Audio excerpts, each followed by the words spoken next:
Bonjour à tous et bienvenue dans cette nouvelle vidéo. Aujourd'hui on va parler de 5 challenges qui vous attendent lorsque vous avez 45 ans et plus et que vous faites du fitness. Alors, on va commencer par le premier challenge qui est la perte de masse musculaire. Voilà, donc ça c'est selon moi le challenge le plus important.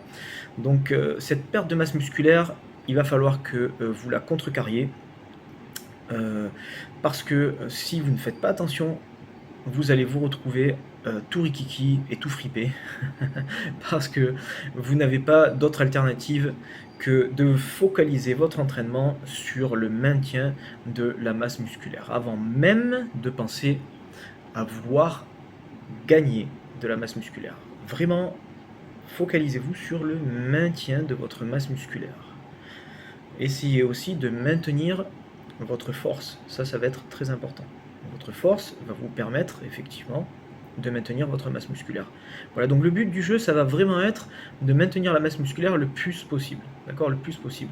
Et il est indéniable que vous allez perdre du muscle au fil des années, de toute façon, vu que cette perte de masse musculaire est due à la régression des hormones. Donc votre taux de testostérone va baisser petit à petit. Mettez-vous aussi à l'esprit, mettez-vous dans la tête que vous pouvez ralentir, pas arrêter, mais ralentir la chute du taux de testostérone par un entraînement régulier. Voilà. L'entraînement régulier va vous permettre de le ralentir. Pas de l'arrêter, attention, mais de le ralentir, ce qui est déjà pas mal. Donc ce qui est déjà pas mal. Voilà. Donc vraiment, point numéro 1, c'est la perte de masse musculaire, d'accord? Donc mettez-vous bien ça à l'esprit. Donc c'est pour ça qu'il faut vraiment vous focaliser sur des entraînements basiques qui vont vous permettre de maintenir votre masse musculaire, d'accord? Voilà, donc point numéro 2, il y a le ralentissement du métabolisme. Donc comme je vous l'expliquais précédemment, votre taux de testostérone va diminuer, bien évidemment, et donc ce ralentissement du métabolisme va entraîner plusieurs choses. Donc la perte de masse musculaire, mais aussi vous allez brûler de la graisse moins facilement. Donc vous allez brûler de la graisse moins facilement puisque vous brûlez des calories moins facilement, notamment lorsque vous êtes au repos. Donc ça va être de plus en plus dur de brûler de la graisse. Et donc qu'est-ce qu'il va falloir faire? Il va falloir faire attention à tout ce que vous mangez.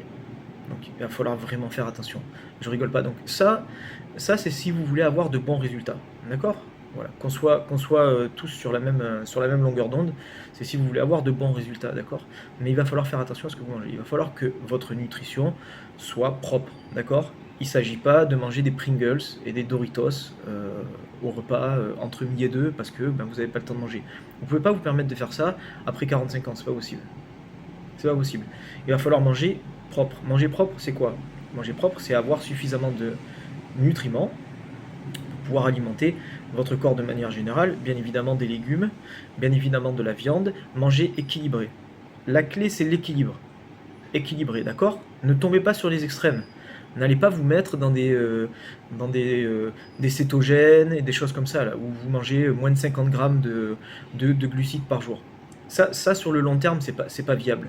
C'est pas viable, d'accord? On est des êtres humains, d'accord? On a tous besoin de vivre.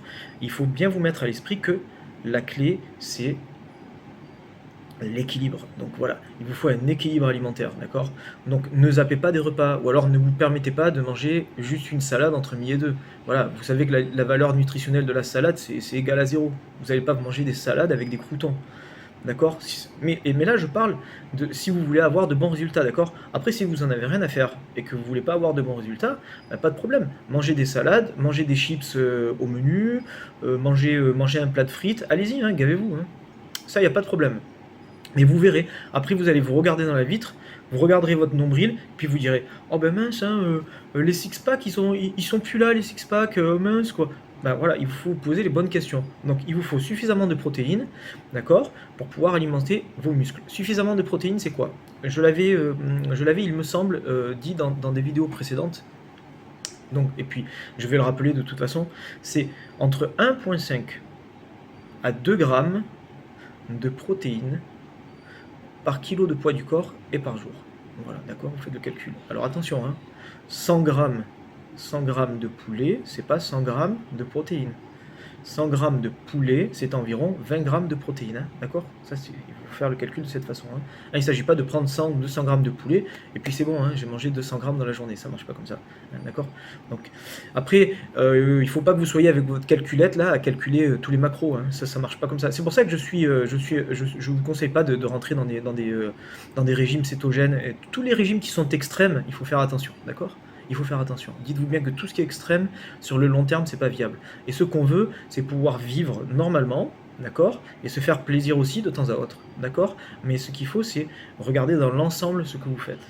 Dans l'ensemble, voilà. Si on a 7 jours dans la semaine, d'accord, bon, si sur 7 jours, sur ces 7 jours, ben, vous avez 5-6 jours où vous mangez n'importe quoi, et puis un jour où vous mangez bien, non, ça va pas. Voilà. Mais après, si la plupart du temps vous mangez correctement, hein, d'accord, avec vos légumes, votre viande, vos bonnes graisses, d'accord, un fruit, à chaque repas, vous mangez correctement, proprement, la plupart du temps, ben vous pouvez vous faire plaisir de temps à autre, il n'y a pas de problème, d'accord. Surtout si vous avez un entraînement qui est régulier. Voilà, qui est régulier, d'accord. Parce qu'après, si vous vous entraînez et que vous zappez votre entraînement pendant 2-3 semaines et puis que vous revenez dans la salle de gym, ça aussi, ça tient pas la route, d'accord. Mais mettez-vous bien à l'esprit que ce ralentissement du métabolisme, il va être indéniable. Voilà, le métabolisme il ralentit petit à petit. Bon alors là je parle de 45 ans et plus, mais si vous avez 30 ans, vous devez déjà commencer à sentir une petite différence. Et puis vous verrez, ça va s'augmenter, ça va augmenter avec l'âge, d'accord. D'accord. Donc en particulier à 45 ans. 45 ans, vous allez commencer vraiment à le ressentir. Mais c'est vrai que la clé, c'est d'être constant dans l'entraînement. D'accord. Vous allez vraiment ralentir cette chute, hein, du métabolisme. Vous allez la ralentir grâce à un entraînement régulier et une bonne nutrition. Mais pas que, il y a aussi la récupération. Donc le sommeil va aussi rentrer en jeu, le sommeil, et aussi le stress, je vais en parler un peu plus tard. Ensuite, troisième point qui me semble important, troisième challenge, c'est le risque de blessure. Voilà. Ben, vous allez constamment dealer avec avoir affaire à des blessures. Donc il va falloir que vous fassiez le distinguo entre des blessures qui sont importantes et les micro-blessures, ce que j'appelle les micro-blessures. Vous pouvez, par exemple, avoir des inflammations ici et là, d'accord, au niveau des tendons, des joints. C'est normal, surtout si vous entraînez régulièrement, et surtout qu'avec l'âge, ben, ça va s'augmenter. Par contre, si vous vous blessez en faisant du soulevé de terre, par exemple, si vous prenez des poids trop lourds pour vous, vous allez, par exemple, vous blesser le bas du dos, et vous ne pouvez pas vous permettre de vous blesser au niveau du bas du dos, parce que c'est très dur de récupérer après avec l'âge, d'accord. Donc tout ce qui est blessure au lombaire, etc., il va falloir faire attention. Donc il va falloir être à l'écoute de votre corps, d'accord. Donc après, si c'est des micro-blessures, bon, petite inflammation, vous prenez un supplément, voilà, vous mettez une petite protection au niveau du coude, et puis bon, vous continuez votre entraînement, mais on se calme, on continue tranquillement, on fait ses répétitions, on fait ses séries, on pousse pas comme une brute, d'accord, et on récupère petit à petit. Mais par contre, comme je vous l'expliquais, restez à l'écoute de votre corps. Vous voyez, il faut que ça ait du sens. C'est-à-dire que vous n'allez pas, après 45 ans, si vous faites 70 kg de poids corporel, vous n'allez pas vous amuser à faire du soulevé de terre à 150, 200 kg, quoi. Il faut calmer le jeu, en fait. Il faut faire attention, d'accord. Alors votre technique, elle peut être parfaite, hein, ça, il n'y a pas de problème, mais faites attention, parce que le jour où vous allez être mal luné, vous allez aller à la gym, et vous allez être... Waouh, putain, les mecs, qu'est-ce que je fais là dans la gym, là? Le jour où vous y attendrez pas, c'est là où vous allez vous blesser. Donc il vous faut constamment être focalisé sur votre entraînement, d'accord?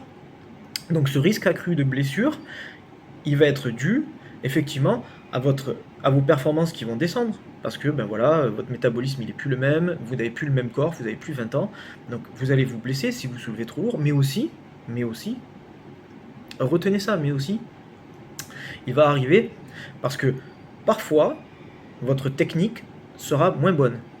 Techniquement parlant, ben, vos exercices seront moins bons. Et pourquoi? Ben, parce que il y aura une perte d'attention un jour, parce que vous serez, comme je vous l'expliquais, mal luné, vous serez mal réveillé, et donc vous allez soulever différemment, et c'est là où vous allez vous blesser. Et ça va être au moment où vous y attendez le moins. Donc, faites attention, il ne faut pas avoir les yeux plus gros que le ventre, Hein, n'essayez pas de vous impressionner vous-même ou d'impressionner le voisin. Mettez votre ego de côté, d'accord? Ça, je l'ai dit déjà dans d'autres vidéos. On met son ego de côté, on arrête de regarder qui fait quoi sur Instagram, on s'en fout d'Instagram. Parce que de toute façon, tout ça sur Instagram, les mecs, ils ont des photos où ils se retouchent sur Photoshop, quoi. Et puis les gars, la plupart d'entre eux, ils ont 20 ans, 30 ans, c'est des petits genoux, on s'en fout. Là, ce qu'on veut, c'est vivre longtemps et bien, vous voyez? Donc, voilà, on n'essaie pas d'impressionner le voisin, on met son ego dans sa poche, on est face à soi-même et on soulève ce qu'on a à soulever. On prend des poids corrects, d'accord? Donc ça, j'espère que c'est clair pour tout le monde. Donc ce risque accru de blessure, il est important, il faut faire vraiment attention, d'accord? Voilà. Donc après, il va y avoir un quatrième point. Donc on rebondit sur un quatrième point qui est bien évidemment la gestion du stress. Alors pourquoi la gestion du stress? Parce que logiquement, quand vous avez 45 ans, vous avez beaucoup plus de responsabilités. La plupart d'entre vous qui ont 45 ans et plus ont déjà des enfants. Donc déjà, vous avez des responsabilités, vous avez les enfants qui vous stressent. Donc ça, c'est une chose. Votre travail devient de plus en plus prenant. Vous avez 45 ans, vous avez une carrière. Vous ne pouvez pas vous permettre de papillonner à droite à gauche. Donc vous avez des responsabilités qui vont avoir un impact sur votre mental. Donc il faut savoir que lorsque vous vous entraînez, quand vous mettez les pieds dans la gym, il faut que vous soyez focalisé sur ce que vous allez faire, c'est-à-dire soulever de la fonte. Vous allez avoir 1 heure montre en main pour faire le boulot. D'accord? Job done. 1 heure. On ne s'amuse pas à rester 1h30, 2 heures à la gym. Là. Ça sert à rien. Ça sert à rien. On n'a plus 20 ans. Et puis même si on a 20 ans, ça sert à rien non plus. Hein, d'accord? On n'est pas là pour passer 2 heures à la gym. Donc ce qu'il vous faut, c'est 1 heure faire le boulot. Donc pour pouvoir faire le travail, pour pouvoir bosser, hein, pour pouvoir s'entraîner correctement en 1 heure, il va falloir que vous soyez focalisé. Donc tout le stress que vous allez avoir avec le travail, les enfants, la vie de famille, etc., il va falloir que vous appreniez à le gérer et le mettre derrière, d'accord? Derrière vous. Et alors ça, si vous êtes nouveau dans le fitness, vous allez effectivement avoir peut-être du mal à le gérer. Si vous vous entraînez comme certaines personnes depuis que vous êtes tout jeune, c'est-à-dire par exemple 15 ans dans mon cas, je m'entraîne depuis l'âge de 15 ans, j'ai pris l'habitude de gérer ce stress. C'est-à-dire que dès que je rentre dans la salle, je passe sur un mode guerrier. Il n'y a plus rien autour qui m'intéresse. J'ai les œillères. Je me focalise. C'est-à-dire que le boulot, il doit être fait maintenant et pas après. D'accord? Et pas après.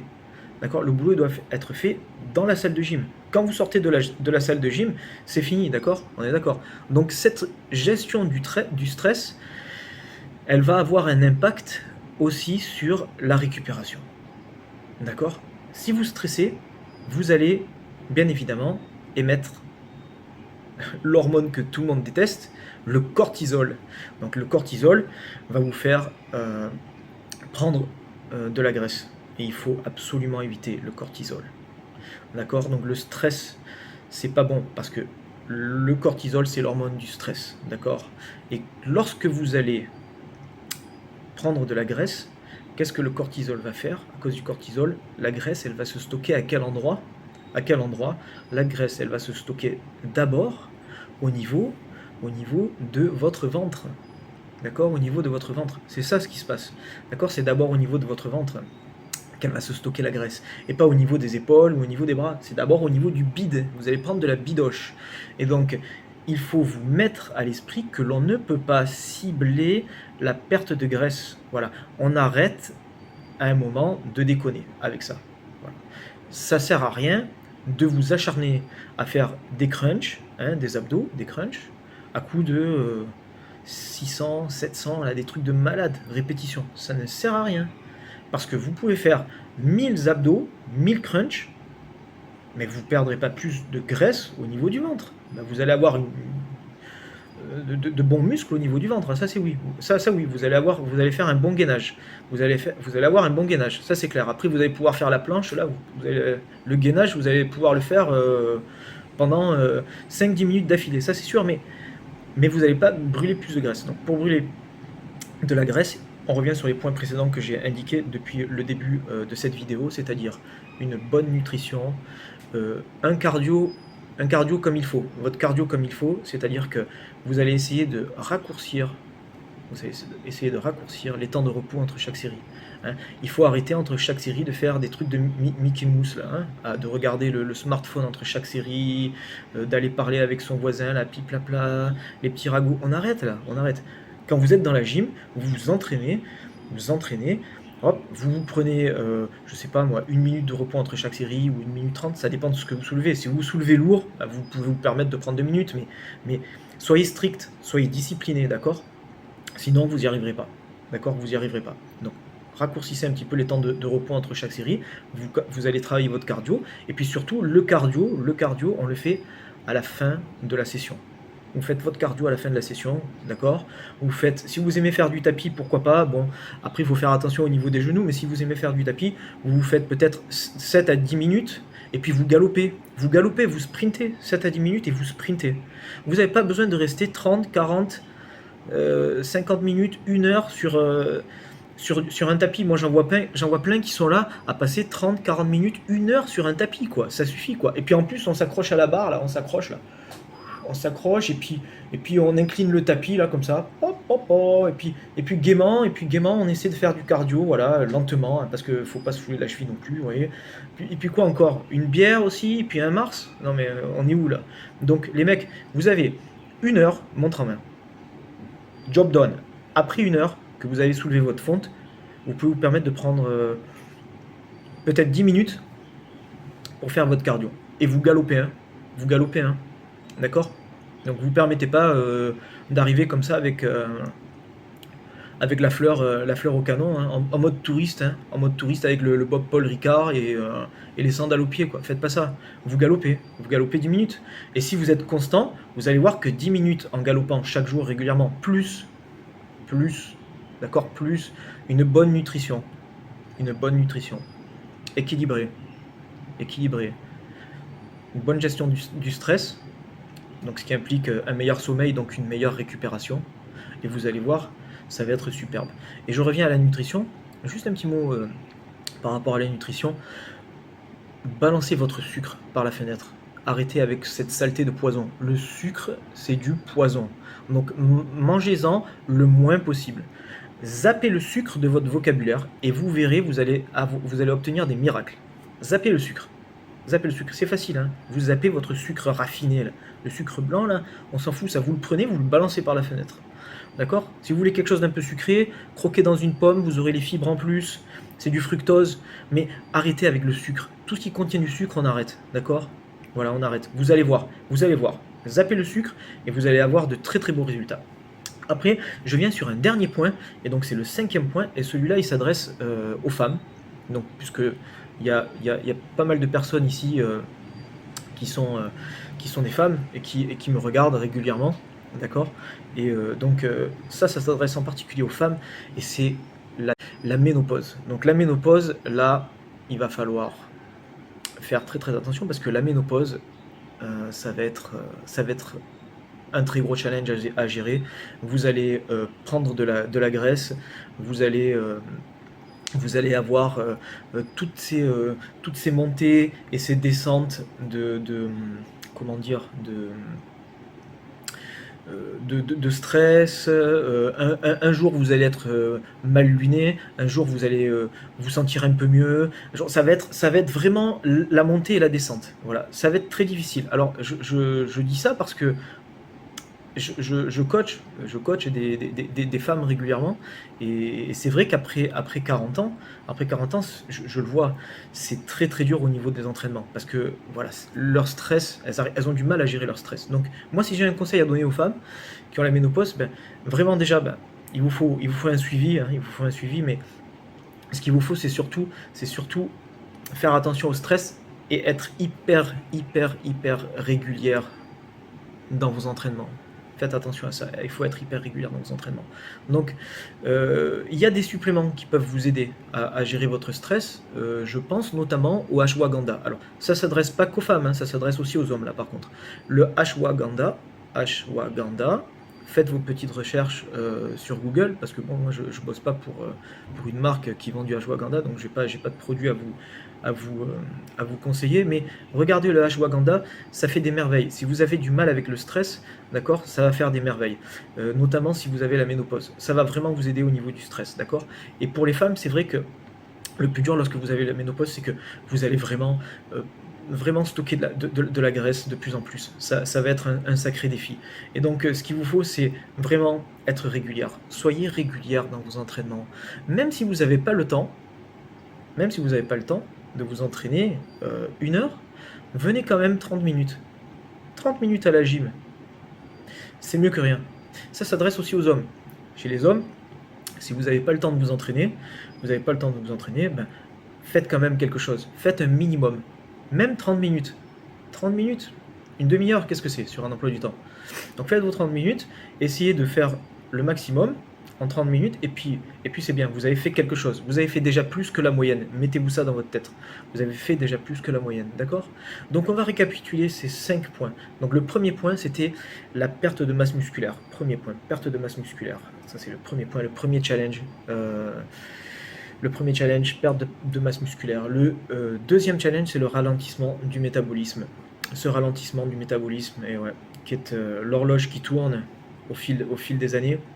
Donc mettez-vous bien à l'esprit que vous pouvez ralentir cette baisse, cette chute du métabolisme en vous entraînant régulièrement. Vous pouvez la ralentir, mais pas la stopper, malheureusement, mais vous pouvez la ralentir. Troisième point, ça va être le risque de blessure, d'accord? Donc risque de blessure, soyez toujours focalisé lors de vos entraînements, focalisez, une bonne technique, d'accord? Voilà, c'est déjà pas mal. Faites le distinguo entre les blessures, les micro-blessures, les petites inflammations ci et là qui vont arriver, ben, il va falloir que vous fassiez avec. Ça va être constamment comme ça. Et les blessures qui sont un peu plus importantes, et là il va falloir, quand vous avez des blessures qui sont plus importantes, calmer le jeu, d'accord? Donc si vous sentez des blessures au niveau des lombaires et des choses comme ça, il va falloir se calmer, changer l'entraînement et l'adapter, d'accord? Après, le quatrième point, le quatrième challenge, ça va être la gestion du stress, d'accord? La gestion du stress, d'accord? Ça c'est très important, puisque à cause du cortisol, entre autres, mais aussi parce que le stress, si vous stressez, vous allez récupérer moins bien, comme vous le savez. Donc après, on en vient à au cinquième challenge. Donc le cinquième challenge, ça va être pour les femmes, la ménopause. Cinquième challenge, ménopause. Donc il va falloir, là je m'adresse aux femmes, sincèrement, être de plus en plus régulière et vraiment faire attention à votre nutrition. Faites attention. Ayez une nutrition qui soit équilibrée. Les femmes, parce que je sais que les femmes, elles ont tendance un petit peu à vouloir faire les guerrières, à zapper les repas, ci et là. Ne zappez pas les repas, ne les sautez pas. Ça, c'est une erreur. Mangez équilibré. Je sais que ça peut être difficile pour beaucoup de personnes, mais mangez équilibré, s'il vous plaît. Ne sautez pas les repas, voilà. Et surtout, gérez votre stress. Vous avez des suppléments qui vont vous aider, comme je l'ai dit précédemment. Le ashwagandha peut vous aider. Si vous avez du mal à vous endormir, utilisez aussi d'autres suppléments. Vous en avez plein, d'accord? Donc, vous avez le ZMA aussi. ZMA qui peut aussi vous aider à vous endormir, d'accord? Mais ça, c'est très important de pouvoir de se focaliser sur ce stress et sur ces changements d'humeur. Ça va monter, ça va descendre. Avec la ménopause, ça va être la folie. Donc, essayez vraiment d'apprendre à vous focaliser. Focalisez-vous, d'accord? Essayez de mettre votre stress de côté et vous verrez, vous ferez de très belles choses. Vous vivrez longtemps, effectivement, et en meilleure santé. D'accord? Voilà. Donc ça, c'était les 5 points, voilà, les 5 challenges lorsque l'on a 45 ans et plus et que l'on fait du fitness, d'accord? Si vous avez aimé cette vidéo, qui est peut-être un peu longue, mais bon, il fallait rentrer dans les détails, je veux pas survoler non plus, mais si vous avez aimé cette vidéo, ben, s'il vous plaît, cliquez like, et puis aussi n'oubliez pas de vous abonner, voilà, à la chaîne, donc comme ça vous serez mis au courant lorsqu'une nouvelle vidéo sortira, d'accord? Voilà, je vous souhaite en tout cas à tous et à toutes un superbe entraînement, voilà, et puis lâchez rien, lâchez pas l'affaire, soyez constant dans ce que vous faites, d'accord? Voilà, à très bientôt, au revoir.